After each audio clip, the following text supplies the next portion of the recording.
तो छात्रों, आज हम दूसरी इकाई यानी द्वितीय सत्रांत का दूसरा गद्य, दो लघु कथाएं,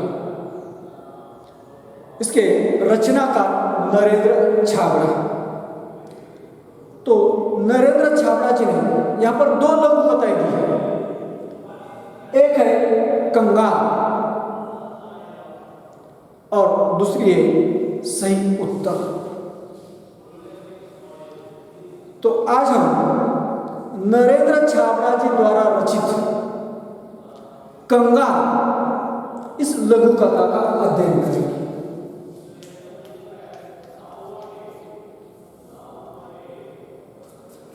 तो कंगाल इस लघु कथा के माध्यम से नरेंद्र छाबड़ा जी ने हमें यह दर्शाया है, हम बड़ी बड़ी दुकानों में जाते हैं, मॉल में जाते हैं, होटलों में जाते हैं, वहां जाकर खरीदारी करते हैं। खरीदारी करते समय हम मोल भाव नहीं करते, चुपचाप मुंह मांगी रकम देकर सामान लेकर अपने घर आते हैं। इसके उलट अगर हमारे घर के सामने अगर कोई ठेले वाला आता है या फेरी वाला आता है या छोटी मोटी दुकानदार, उनसे अगर कुछ हम खरीदारी करते हैं तो उनके पास हम एक एक या दो दो रुपए के लिए हम झिक करते हैं। तो लेखक ने हमारी ये जो सोच है, इस सोच को हमें बदलना चाहिए।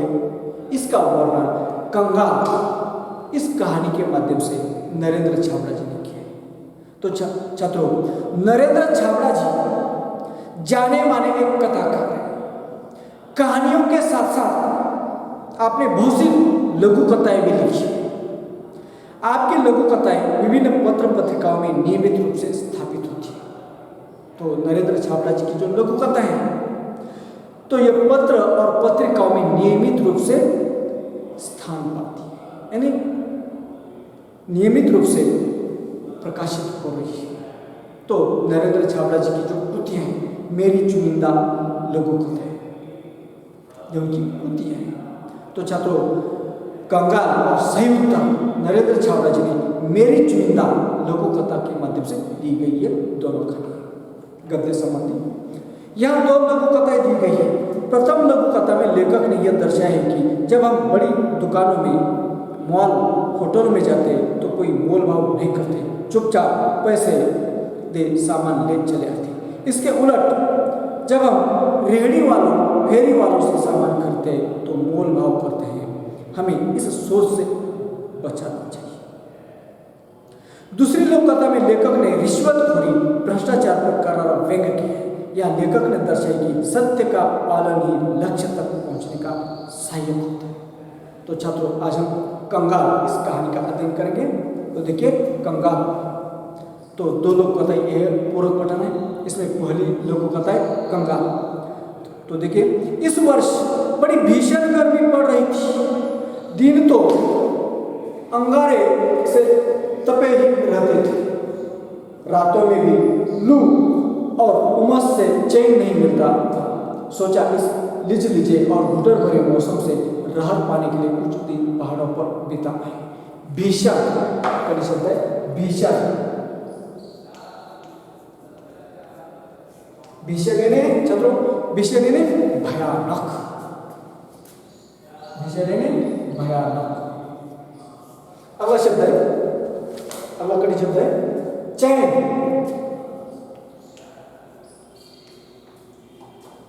कष्ट दूर होने पर मिलने वाला सुख, कष्ट दूर होने पर मिलने वाला सुख। अगला शब्द है लिजे।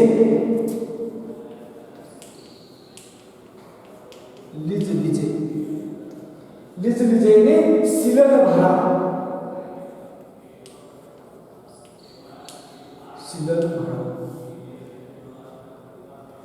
राहत वाला शब्द है, राहत, आराम। तो देखिए, तो नरेंद्र छावड़ा जी जिस माहौल में रहते थे, उस माहौल में इस वर्ष बड़ी भीषण गर्मी पड़ रही थी, भयानक गर्मी पड़ रही थी। दिन तो आग की तरह तप रहे थे, रात में गर्म हवा के झोंके चल रहे थे। इतना ही नहीं, तो हवा न चलने से बहुत गर्मी महसूस हो रही थी। ऐसा माहौल चल रहा था, इतनी भयानक गर्मी चल रही थी। ऐसे समय लेखक नरेंद्र छावड़ा जी ने सोच लिया कि इस लीजे ने सीलन भरे, अशोभनीय और घुटन भरे मौसम से आराम पाने के लिए कुछ दिनों के लिए पहाड़ों पर चले जाएंगे, वहां कुछ दिन बिताएंगे। ऐसा किसने सोच लिया था?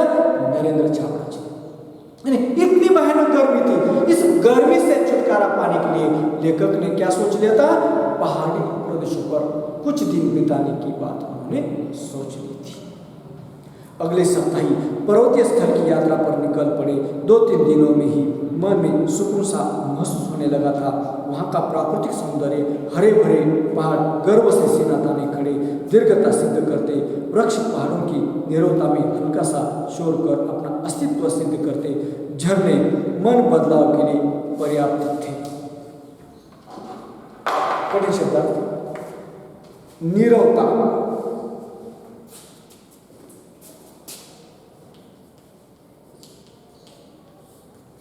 छात्रों, नीरवता, नीरवता का अर्थ देखिए, शब्द रहित,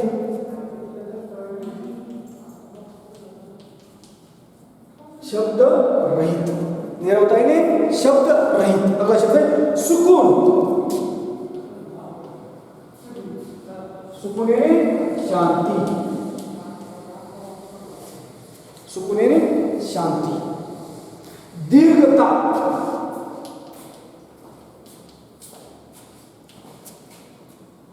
बड़प्पन,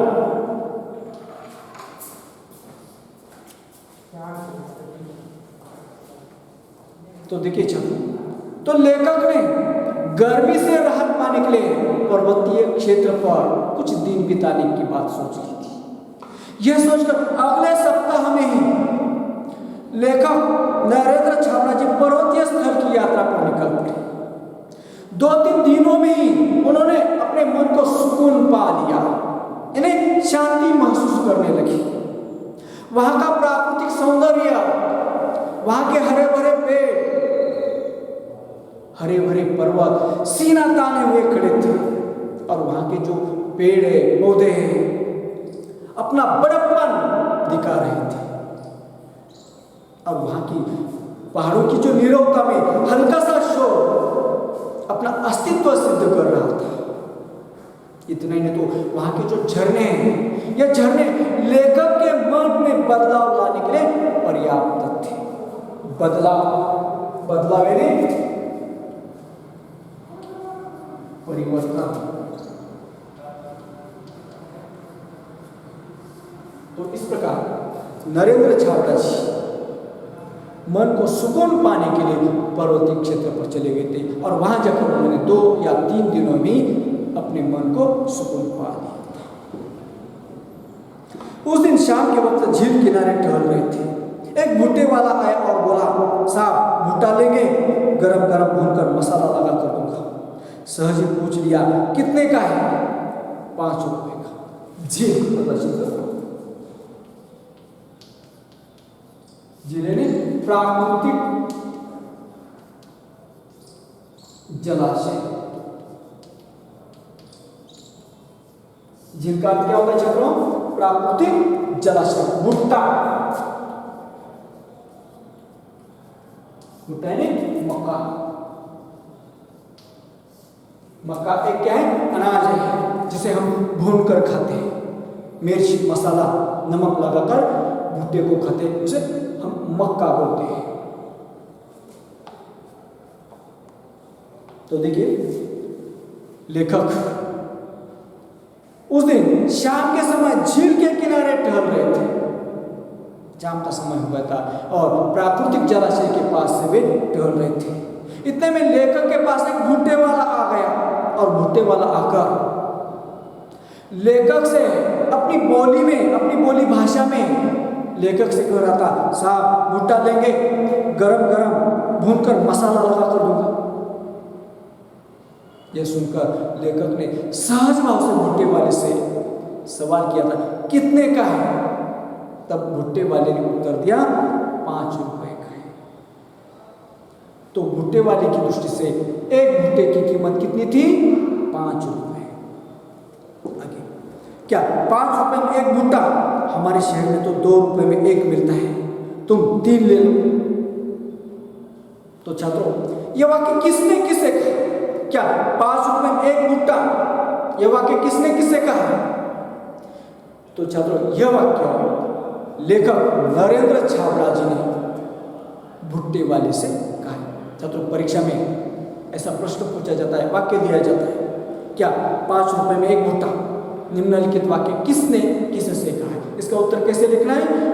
यह वाक्य लेखक नरेंद्र छाबड़ा जी ने भुट्टे वाले से कहा है। तो लेखक ने भुट्टे वाले से कहा, 5 रुपए में एक भुट्टा, हमारे शहर में तो 2 रुपए में एक मिलता है, तो तुम कितने ले लो? 3 रुपए ले लो। नहीं साहब, 5 से कम में तो नहीं मिलेगा। भुट्टे वाला 3 रुपए में एक भुट्टा देने के लिए इनकार कर रहा था। वह कह रहा था, नहीं साहब, 5 से कम में तो नहीं मिलेगा। तो रहने दो, हम आगे बढ़ गए। लेखक ने 5 रुपए में एक भुट्टा लेने के लिए इनकार कर लिया और उन्होंने कहा, तो रहने दो। ऐसा सोचकर लेखक अपने राह पर आगे बढ़ने लगे। एकाएक पैर ठिठक गए और मन में विचार उठा कि हमारे जैसे लोग पहाड़ों पर घूमने का शौक रखते हैं, हजारों रुपए खर्च करते हैं, अच्छे होटलों में रुकते हैं, जो बड़ी दुकानों में बिना दाम पूछे खर्च करते हैं, पर गरीब से 2 रुपए के लिए झिकझिक करते हैं। कितने कंगाल है। मुहावरा ठिठक जाना, ठिठक जाना, चलते चलते रुक जाना, चलते चलते रुक जाना। तो छात्रों, ठिठक जाना यह मुहावरा परीक्षा में भाषा अध्ययन व्याकरण में मुहावरे में पूछे जाते हैं। ठिठक जाना, इस मुहावरे का अर्थ लिखकर उसका अपने वाक्य में प्रयोग कीजिए। ऐसा प्रश्न पूछे, ठिठक जाना यानी चलते चलते रुक जाना। तो लेखक अपनी राह पर चल रहे थे, अपने रास्ते पर चल रहे थे, रहने दो, ऐसा कहकर वे आगे बढ़ रहे थे। चलते चलते लेखक के पैर ठिठक गए, वे अचानक रुक गए और लेखक के मन में विचार आ गया, हमारे जैसे लोग, हमारे जैसे अमीर लोग पहाड़ों पर घूमने का शौक रखते हैं, हजारों रुपए खर्च करते हैं, बड़ी बड़ी होटलों में रुकते हैं, बड़ी बड़ी दुकानों में जाकर खरीदारी करते हैं, खर्च करते हैं, पर गरीब लोगों से 2 रुपए के लिए कितनी झिकझिक करते हैं, कितने कंगाल हैं। ऐसा लेखक ने सोच लिया। कंगाल, कंगाल यानी निर्धन, कंगाल यानी निर्धन, उसका ही दूसरा आता है गरीब। तो लेखक सोच रहे थे, हम बड़ी बड़ी दुकानों में जाते हैं, मुंह मांगी रकम देते हैं, हजारों लाखों रुपए खर्च करते हैं, लेकिन गरीब लोगों के पास 2-2 रुपए के लिए क्या करते हैं? हम झिकझिक करते हैं। यह सोचकर लेखक ने अपने आप से क्या कहा, हम कितने कंगाल हैं, कितने निर्धन हैं, कितने गरीब हैं। उल्टे कदम लौटा और 20 रुपए में 4 भुट्टे खरीद कर चल पड़ा अपनी राह पर। मन अब सुकून अनुभव कर रहा था।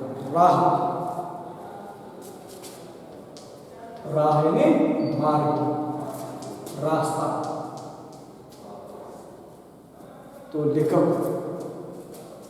उल्टे कदम में नहीं, अपने रास्ते से जा रहे थे।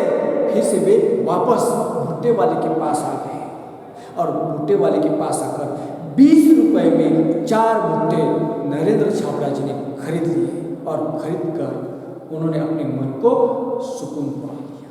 तो छात्रों, इस प्रकार कंगाल इस कहानी के माध्यम से लेखक ने हमें यह दर्शाया है, हम पर्यटन के लिए जाते हैं, हजारों रुपए खर्च करते हैं, मॉलों में जाते हैं, खर्च करते हैं, मुंह मांगे रुपए देते हैं, लेकिन गरीब लोगों के पास क्या करते हैं, 1 या 2 रुपए के लिए क्या करते हैं, झकझक करते हैं। तो हमारी ये जो सोच है, इस सोच को हमें बदलना चाहिए। यह संदेश हमें कंगाल इस कहानी के माध्यम से नरेंद्र छाबड़ा जी ने दिया है।